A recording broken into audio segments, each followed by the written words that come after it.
Hello, my friends, and welcome to Quartet. John Petersen's my name, and I'm coming to you today, as we do every 2 weeks, from Berkeley Springs, West Virginia, our little resort town here, 100 miles from Washington and Baltimore in the Appalachian Mountains. I'm joined, as I always am, by our friends and contributors here. Kingsley Dennis is with us from England. Hello, Kingsley. How are you, sir? Greetings, John. I'm not actually in England. I'm on my little planet now. I chose a warm location, so it's not winter here. I've got my summer shack out the back there with my hammock lying there. So trying to get some distance from planet Earth at the moment. Yeah. Well, good choice. It looks appealing, at least from here. Greg, Gregg Braden comes to us from the Southwest. Hello, Greg. How are you, sir? Hey, it's good to see everyone. Welcome, all of our viewers today. I've been away for a couple of sessions. I've been traveling through Europe, touring, and I'm back in our studio just outside of Santa Fe, New Mexico today. And John, we got the same weather pattern, I guess you do, man. It all of a sudden it got cold with our first snow of the season, and I think winter's here. Yep. Penny Kelly from Michigan. Hello, dear Penny. Hi there. Hi, John. Hi, Kingsley. Hi, Greg. It's really good to be here. And we're having the same weather here. I was out in it all day yesterday with backhoes and broken hydrants and water lines and you name it. So it's really a delight to be in where it's warm and cold and talking with intelligent people about interesting stuff. So, Well, as you all know, I think I was down in Florida over the weekend, and I'm here to tell you it was 84 degrees and the sun was shining. And there is hope for all of this, I guess.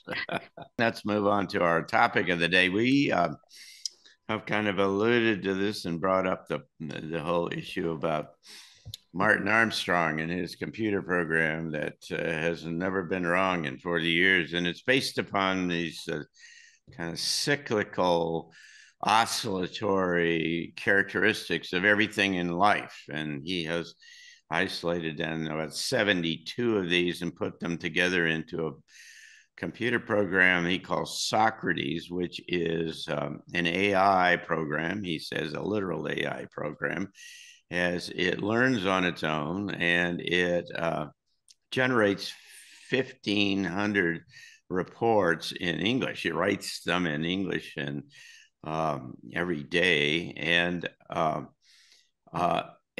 he says that the basis of the whole thing is that what it does is anticipate currency flows, capital flows, and it says that. When there is maybe a sixth sense to start with, but in time it becomes really clear to people that the world is changing, and particularly their local situation is changing in some significant way. And so they move their money to a place of safe harbor away from where the problem is. And so, as I say, the machine, his computer model has been amazingly kind of accurate, just extraordinarily so.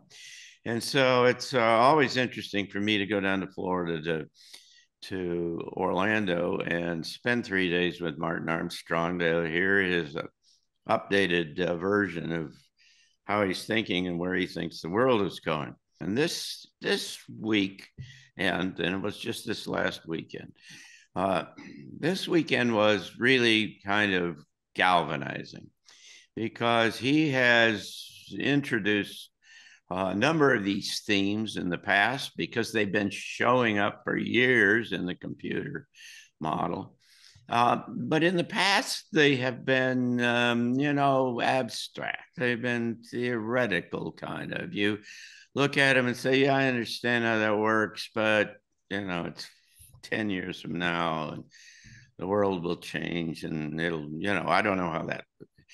But this was qualitatively different because he clearly has been captured and consumed by the information that's coming out of his machine. And what he has said in repeatedly over the 3 days and so on is that this whole system is coming apart. And that in particular, that World War III is inevitable, that it starts, he's saying April now. He used to say it was a little earlier than that, a month or two earlier, of next year. And that there's, between 2025 and 2027, there is a global civil war, which is, Greg, you're just describing the beginning of this uprising of people all over the world who are unhappy with their governments. And you can see it in every part of the world, South America, Asia, India, all through Europe. It's all over the place. What he also, though, interestingly said was that, by the way, he says that the decisions that are driving these forces in these events are fundamentally irrational. They make no sense in any kind of term. They are counterproductive to the well-being and the interests of the people that the politicians represent. And so he's come to the conclusion there must be an agenda here, as Greg said. There must be a direction. There's something, this does not make sense in any conventional kind of term. But most importantly to our discussion today, what he says is that by 2027 or 2028, there will be no United States of America. And he says this is inevitable. There is no way out of this. And then by 2032, what he says, the machine says, is that there will be, 3 to 5 different countries in North America that may subsume some of Canada as well as Mexico in the process. Well, what in the world does that mean? I mean, if this is a neat one, again, one of those easy things to let go by your head and say, yeah, I understand what those words mean. But you ought to sit with that for a little while and think about what happens when the United States of America collapses. And in 5 years, it reorganizes itself to a new, 5 other new countries or something like that. This is above mind-blowing in terms of its complexity. So what I wanted to chat with you all about today is like, what does it mean if the United States comes apart? What then? I think from my point of view, there is no way that we can put Humpty Dumpty back together again. He's already fallen off the wall. So from my point of view, this whole thing is really sort of we have outgrown the system that we had. When something becomes too complex, you have to reorganize. And so all that reorganization you were just mentioning, who's going to control the airplanes in the sky, and where are we going to get diesel and food and all the other things, the medical system, and on and on and on. All of that has to be redesigned, rethought, reorganized, and made more simple in such a way that it operates at a higher level. And I think what I see is not the break. I mean, yeah, I absolutely see the breakup of the US, and I have been seeing that for 40 years. So I've had 40 years to prepare my thinking and my own life for that event. Everywhere along the way, I kept thinking, no, no, it couldn't possibly happen. But where I'm at now is, yep, there it is. There it comes. And so it's, if I could use the phrase from the 60s, it's a back to the land demand if you want to survive. If you don't understand how to survive in the lap of nature, then you're going to have a problem. But we have matured, partly because of the internet, maybe mostly because of the internet, have matured in our understanding of media, propaganda, how we are being manipulated, we have matured in terms of our view of looking at international relations? Is that how we want our leadership to interact with other countries? Doesn't look like it to me. There's a whole bunch of what I'm going to call degeneration happening. People are looking at that and saying, wait, people are not healthy. And because they're not healthy, they're not able to hold a spirit of high energy or high consciousness or spirituality or whatever. They just fall apart. They get depressed. So when none of your systems are working, it is time for a reorganization. It's time for, something new to be born. And what I see is there's a birth coming. Everybody's pregnant, men and women, children. And so where we're at is really this place of getting ready, not freaking out. The old system is dying, but there's a new one coming together, and there are groups all over the planet, and especially all over the US, that are preparing new governance systems, new food systems, new medical systems, new education systems, new financial systems, everything. Those are not being talked about in mainstream media, so it looks like it's collapsing, but nobody's seeing that it's really coming together. I believe Martin Armstrong's system is a good system, and it has been accurate with certain kinds of things in the past. I believe our future is not set in a stone that AI necessarily is able to grasp. I have a lot of irons, a lot of fires. Some are more public than others. Behind the scenes, I'm on the board of a corporation it's based in Eastern Europe, developing compassionate artificial intelligence, putting compassion into AI, the AI that's going to be teaching our children and running our power grids and things like that. And this is a question that has come up a lot, is that the AI can only learn from the models of what is existing right now. And John, the first year I met you, you picked me up at the I've just done a talk at the DC Convention Center.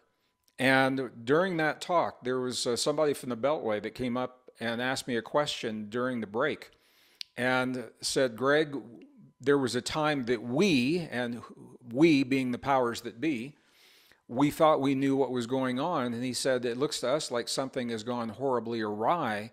What is your perspective? And I said, what you're not able to model is consciousness. Human consciousness is evolving in a way that the AI is not taking into account. So I think that America has to change, and I believe we're seeing those changes now. I believe it doesn't have to be everything that an AI system is seeing. What I see happening right now is I think America as an economic bloc will probably stay intact. I think America as a military bloc will probably stay intact. I think what will happen is America will be broken into provinces, similar to the way that Canada is, to accommodate the emerging perspectives that Americans now have. We'll have a conservative province, we'll have a liberal province. You know, a conservative province, you can have your firearms, at Denny's if you want, but you'll never see that in the liberal provinces. I think there's a really good chance that's happening. The legislation's already in place; it just hasn't been signed to allow that to happen. When we look at the big picture, I think there is a global interest in taking away the leadership role that America has played for so long. So politically, I think we may not exist the way that we have in the world, but I think as an economic bloc, certainly as a technological hub and as a military bloc, it's in the best interest of the country to hold those intact. And I think everyone recognizes that. I mean, part of this, you've got to look at the big picture of where the power in the world is. Rome has always been set up to be the religious power, London, the financial power through the Bank of England and all the powers that be there. And America was always the military. DC, which is not even a state, it's its own entity, is in the Pentagon. This is a military and technological power. And I think those three principles are going to stay in place as the world goes through the evolution. And with that in mind, I think America has to be and will continue to be a block of security for those kinds of things. So I'm going to take that as a kind of launching pad, like thought experiment. The US has broken up and it's lost its force in the world, military-wise. This is that launching pad where we can go from. Now, if that does happen, then what we're going to have is, again, to use that word you've used, Greg, is a contagion, a global contagion. The dominoes are going to fall if you have such a powerful once empire as the US breaking up in that way. And I think that we're going to see, what we're going to see from that is the knock-on effect globally. And it could very well be the beginning of the end of the global world order, because you have so far a global order which has been a kind of unipolar global order. Every empire takes a position to have some kind of, the head of the beast, so to speak. Now, we've been shifting into a multipolar world in the last few years because of the rise of the other nations, China, Russia, and the BRICS. And Russia and or rather the Anglo-American alliance has been fighting this shift to a multipolar world. But of course, if America breaks up, then I think it's signifying a recalibration of human societies. And it very likely, Europe could be next, because Europe is already so fragile. Economically, it's just teetering on the edge of a meltdown economically. And there are already some countries making moves to try to see, to get out of the European Union. That's why the Brexit fiasco was so hard on the UK, because they want to signify, dare any other country make a move to leave the European Union. I think what would happen is that the breakdown in the US would show a complete breakdown in any kind of trust between the people and the governmental systems. And I think out of that, you would see, again, a transparency in all the corruption in the government systems. And therefore, you'd have, as Armstrong predicted, a global civil war of the people rising up against this tyranny. And I think because in the last century, the 20th century has been the rise of globalization and the global world order. And on the back of that, you've had the strength of nation states and the national identity to hold that in place as a kind of background. So I think you're going to have, actually, what will maybe occur would be a reverse. You'd have a contraction.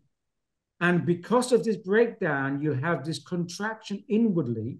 The people would then go back to localized networks, because it's happening now. America, England, European countries are trying to look to make their own microchips locally, because they're not getting their chips from China or Taiwan or Korea. So there'll be a rise in the local networks. And I think you're going to have a redefinition of what society means, because society and culture do different things. A culture can still exist with a breakdown. An American knows what it means to be American, for example. A European or a Brit knows what it means to be a Brit. But what is society? A society is a trusted alliance that you agree upon to work together.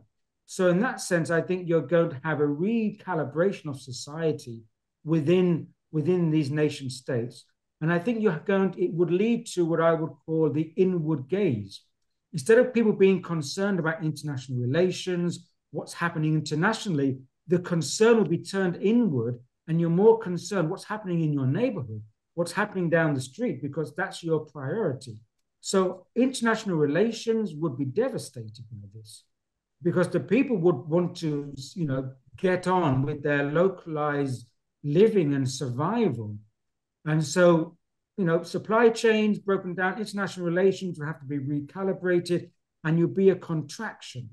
And therefore, when you have a contraction, the global tyranny world order would be second place to the localized human order, community order, society order.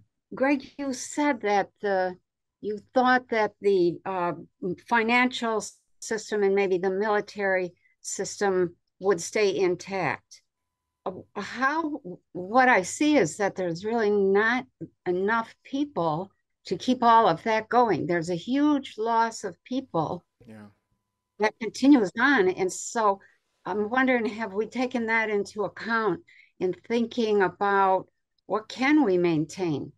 And if there aren't enough people to grow the food, do we really have enough people to maintain big financial systems or big militaries?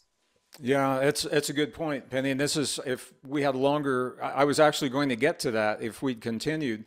Right now, America has over 750 military bases in 80 nations. So over half the nations of the earth, America has a military presence. I think that has to end. It's not sustainable. It's what brought Rome to a collapse. So I think when Armstrong is talking about the end of America, American imperialism as we have known it, definitely, I think we just can't afford it. So there's already so many people believing, saying it's going to happen. We're going to enter servitude of artificial intelligence, and we're going to have digital currency and digital IDs, and that's it. But in fact, to actually implement that is incredibly difficult because, again, the most unpredictable element is humanity. It's not just a case of switching a flick and a switch, and we've got a whole new energy system, financial system, governance, social management system. No, but the narrative making it sound so easy and so inevitable, I would say that they've got a very, very, very difficult task ahead to try and implement it. And I say I think it's getting more unlikely by the day because something's going to ripple through humanity. Awakening consciousness, awakening perception of all the corruption, the distrust. Yeah. I think that the people are going to take over the programming, and instead of letting the elite tear things apart, the people are going to tear it apart and say, you're done, Mr. Cabal, you're done, Mr. Elite.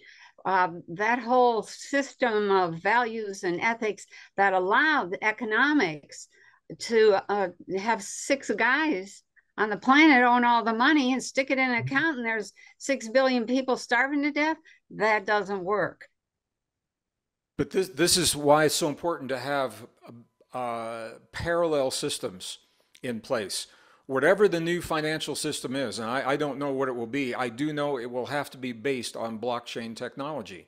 It's the most secure, it's the most transparent technology. It mirrors the way information is stored in human DNA. I mean, this is where it's going to come from, and that's why there's such a pushback against it, because it has the potential to bring down the world's central banking system where all that power is being concentrated for the last 200 years. Thank you again, all 4 of you, for 3 of you, for the wonderful conversation. And I'd just like to remind our viewers that this comes from the Arlington Institute here in our little resort town in Berkeley Springs in the mountains of West Virginia. And we get together like this every 2 weeks to talk about these kinds of issues. And there are just a variety of other programs and projects that we've got at Arlington Institute, including Transition Talks, which brings speakers like some of those on our panel here today to Berkeley Springs, and we live stream them around the world, and there's a variety of other things, and you can find complete information about all we're doing on arlingtoninstitute.org. And so we hope you'll become a part and be part of that. So we'll have plenty to talk about in 2 weeks when we come back here with Quartet, and we hope that you, our viewers, will be with us again when we try to make some sense out of this amazing change that we're all living in. So thanks so much. See you then. Thanks so much. Bye-bye. Thank you. Peace out. Yeah, bye-bye.